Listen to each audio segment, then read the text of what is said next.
मोदी खराब। हम बिल्कुल आपको उल्टा बात बता रहे हैं। मान लीजिए कि भाई कांग्रेस ने 40-45 साल बिहार में बड़ा अच्छा काम कर दिया। ये भी मान लीजिए कि लालू जी के राज में गरीबों को, वंचितों को, सामाजिक तौर पर पिछड़े लोगों को आवाज़ मिल गया। यही तो दावा कर रहे हैं। मान लीजिए कि नीतीश कुमार के राज में बिजली, सड़क सब आ गया। मोदी जी ने देश का बड़ा विकास कर दिया। सब बात को मान लीजिए, लेकिन अगर सब बात को सही मान भी लिया जाए तो भी एक ध्रुव सत्य से कोई इनकार नहीं कर सकता है कि बिहार आज देश का सबसे गरीब, सबसे पिछड़ा, सबसे ज़्यादा अशिक्षित, सबसे ज़्यादा भूखमरी या बेरोजगारी वाला राज्य है।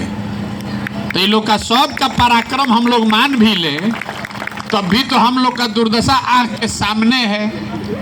तो किसी को भी बैठ के सोचना चाहिए कि भैया जिस रास्ता पर 50 वर्ष से चल रहे हैं, इस रास्ता पर चल के तो बिहार का कल्याण नहीं हो सकता है। अगर होना होता तो कोई ना कोई कर देता। तो इसका मतलब है कि कहीं ना कहीं यहाँ की समझ में, लोगों की समझ में गलती है। आपको, हमको लग रहा है कि नेता लोग ठग रहा है। हम कह रहे हैं कि नेता कोई आपको ठगिए नहीं रहा। अगर नेता ठगता तो एगो चुनाव में ठगता, दूसरा बार आप समझ जाते। दूगो चुनाव में कोई ठगता, तीसरा बार आप सुधार लेते। आप तो 50 वर्ष से इसी दशा में जी रहे हैं। यहाँ गलती क्या है वही हम आपको बताने के लिए घूम रहे हैं। भाषण नहीं देते हैं, दूगो सवाल करेंगे, आप जवाब दीजिएगा, आपको अपने आप दिखेगा कि आपका दुर्दशा क्यों है। बहुत आदमी कहता है कि यहाँ जातिवाद बहुत है इसीलिए नहीं सुधर रहा है। कोई कहता है भैया बड़ा शिक्षित लोग है इसलिए नहीं सुधर रहा है। किसी के नज़र में भ्रष्टाचार बहुत मामला है। कोई कह रहा है भैया शिक्षा नहीं सुधरेगा तब तक नहीं सुधरेगा। कोई बेरोजगारी पर चर्चा कर रहा है।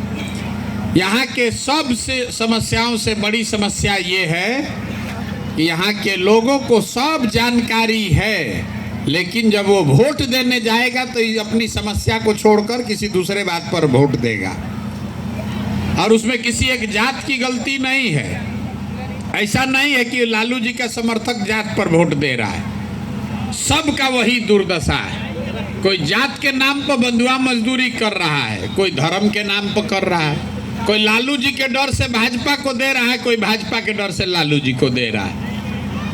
यहाँ अगर हमारी बात पर भरोसा नहीं है तो यहाँ 50-100 आदमी आप लोग बैठे हैं, आपसे एगो सवाल पूछते हैं। आप लोग तो सब पढ़े लिखे आदमी दिख रहे हैं। जरा सोच के बताइए कि आपके गांव में और कुछ हो चाहे नहीं, सभी के बच्चों के पढ़ने की व्यवस्था होनी चाहिए कि नहीं होनी चाहिए? सबको हाथवा उठा के बोलना ना पड़ेगा। बोलिए, होना चाहिए कि नहीं होना चाहिए? होना चाहिए ना। इतना समझ तो सबको है। जो पढ़ा लिखा है उसको भी है, जो नहीं पढ़ा लिखा है उसको भी है।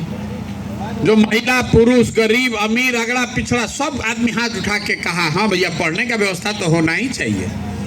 क्योंकि इसके लिए किसी नेता का जरूरत नहीं है। आपको ये समझ है कि अगर आपके बच्चे पढ़ लिख